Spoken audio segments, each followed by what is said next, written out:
Comment faire quand un modèle ne se vend pas comme on le souhaiterait, que son côté original lui joue des tours? C'est tout le problème du Citroën C4 Cactus. Annoncé comme la voiture essentielle, comme la 2 chevaux du 21e siècle, le Cactus a déçu, payant un style trop clivant et un positionnement dans la gamme pas assez clair.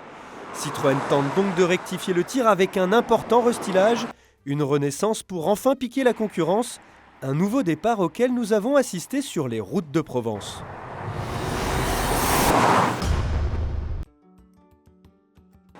La première étape du renouveau du C4 Cactus passe immanquablement par le design, car sur le marché de l'automobile, le classicisme reste le meilleur argument de vente.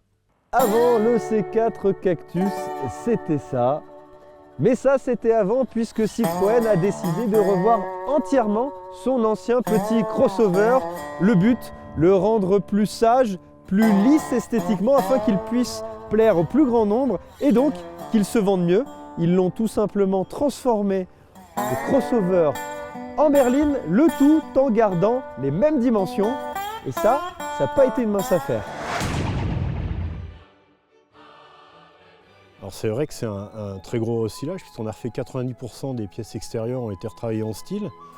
Et l'objectif de notre activité, ça a été de garder tous les points positifs de la C4 Cactus et de l'améliorer. Alors de l'améliorer pour aussi la remettre dans la nouvelle identité Citroën. Et on voulait aussi berliniser la voiture, c'est-à-dire lui donner un aspect plus cossu, plus haut de gamme.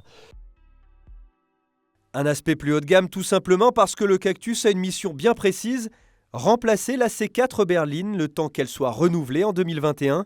Si la face avant s'est harmonisée avec les dernières créations de la marque, l'arrière est plus statutaire et les barres de toit très crossover ont disparu.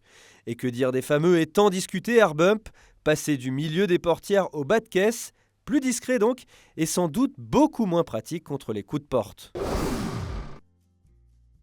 Direction les routes au pied du Mont Ventoux pour découvrir l'autre grande nouveauté inaugurée par le C4 Cactus, les amortisseurs à butée hydraulique. Car il ne faut pas l'oublier, Citroën est le constructeur référence en matière de suspension. Ah, le confort et Citroën, toute une histoire, une philosophie que l'on retrouve dès les premiers mètres à bord de ce nouveau C4 Cactus.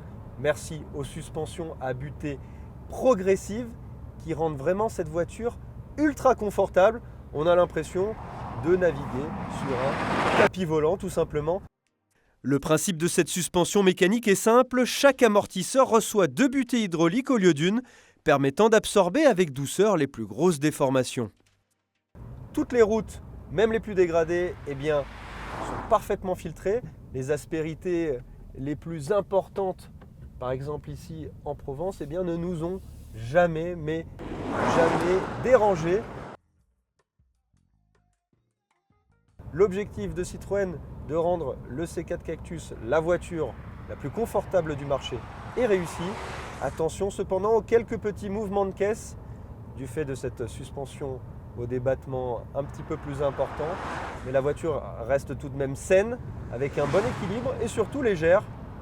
Franchement, bravo Citroën.